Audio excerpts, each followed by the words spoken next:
Buenas noches, docente.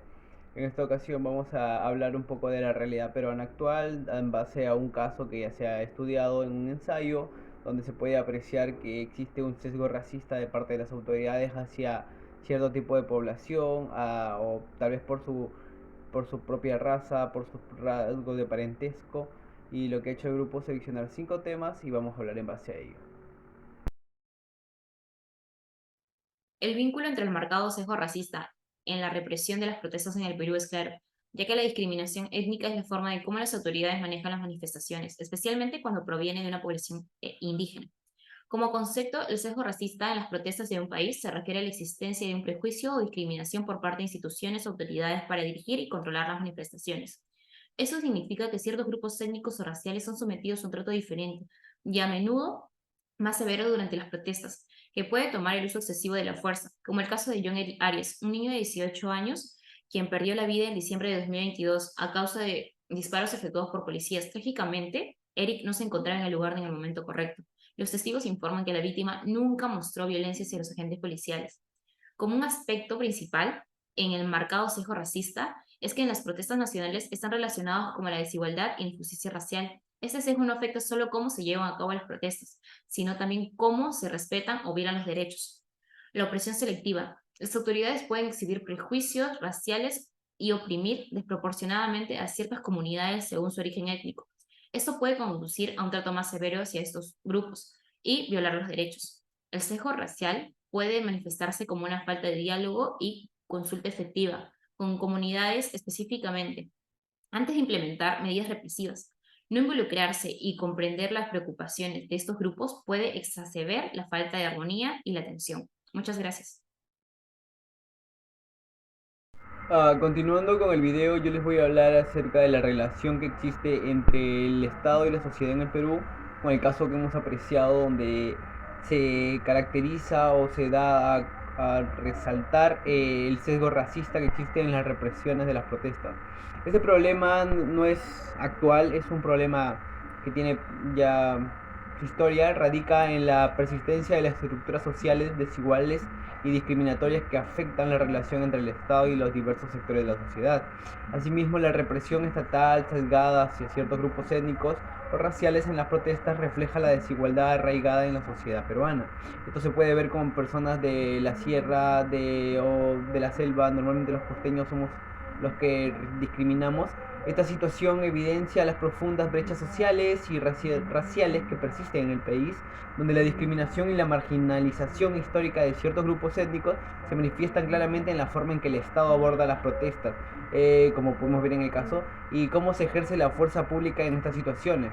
Asimismo, es fundamental abordar estas inquietudes estructurales y trabajar para eliminar el sesgo racista en la represión de las protestas, además de promover la desigualdad, la igualdad de los derechos y las oportunidades para todos los ciudadanos peruanos, independientemente de su origen étnico o racial, como parte fundamental para poder construir una sociedad más justa y equitativa.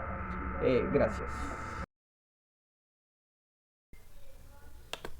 Voy a hablar sobre la democracia y el Estado de Derecho. En el ensayo presenta una evaluación crítica de la situación en Perú, donde Amnistía Internacional acusa a las autoridades de un marcado sesgo racista en la represión de protesta. Sobre las acciones de las autoridades vulneran los derechos humanos. En relación con la democracia implica la participación ciudadana en la toma de decisiones y la protección de los derechos individuales.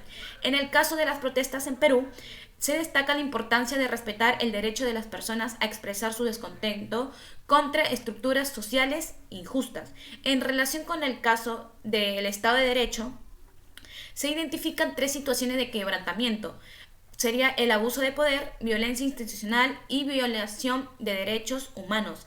Estas acciones perjudican a la democracia, la justicia y la estabilidad social, enfatizando la importancia de un Estado de Derecho sólido y para garantizar la igualdad y el respeto de los derechos fundamentales. La conexión entre ambos conceptos se evidencia en el análisis de las acciones de las autoridades peruanas durante las protestas. Se argumenta que la vulneración de los derechos humanos y el quebrantamiento del Estado de Derecho están en contradicción contra los principios democráticos, ya que la democracia implica no solo la participación ciudadana, sino también el respeto y a las leyes de derechos fundamentales. De mi parte, me toca hablar de la democracia institucional que hemos relacionado ante nuestro caso, ya hablado. Lo que nos demuestra es que la situación es preocupante en el Perú debido a a la represión en las protestas y las acusaciones de sesgo racista por parte de las autoridades mismas. Nosotros hemos resaltado dos aspectos cruciales, que es la necesidad del enfoque intercultural y el Estado de Derecho. La discriminación hacia las poblaciones indígenas evidente en la represión que contradice el enfoque intercultural. Es crucial promover la diversidad y los derechos humanos, modificar leyes para prohibición de la discriminación y asegurar la rendición de cuentas de autoridades. Además, la importancia del Estado de Derecho para una sociedad justa, para evitar la violencia institucional y el abuso de poder que muestran una ruptura preocupante. Se propone desde la educación hasta los cambios legales y la representación equitativa para abordar estos problemas hablados, destacando la necesidad de la colaboración social para lograr el respeto, la igualdad y la justicia para todos los ciudadanos, que evidencia en este caso la discriminación. Por eso hablamos de la democracia institucional que sí hay. El día de hoy hablaré sobre el tema hecho en nuestro ensayo y cómo se guarda relación con los temas estudiados de la semana en este curso, que es la ciudadanía intercultural. Bueno, para hablar un poco de la ciudadanía intercultural, bueno, esto implica el reconocimiento y el respeto de la diversidad cultural dentro de un país. Poniéndolo en el contexto peruano, esto conlleva reconocer y respetar las diversas identidades culturales, incluyendo la de los pueblos indígenas. Bueno, hace mucho tiempo las comunidades indígenas de Perú han enfrentado discriminación, marginación y falta de reconocimiento de sus derechos. Las protestas de ciudadanos indígenas a menudo buscan una justicia social, igualdad y el reconocimiento de derechos territoriales, culturales y económicos. Por lo que desafortunadamente las protestas de los pueblos indígenas que ellos realizan a veces son respondidas con agresiones y discriminación, enfrentando represión por parte de las autoridades, lo que justifica las tensiones y complica la resolución pacífica de los problemas. Los pueblos indígenas suelen ser afectados de manera desproporcionada por la pobreza, la falta de acceso a servicios básicos y la explotación de recursos naturales en sus tierras.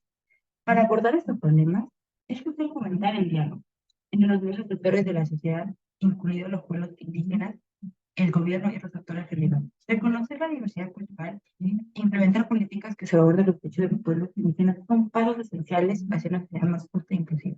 Gracias.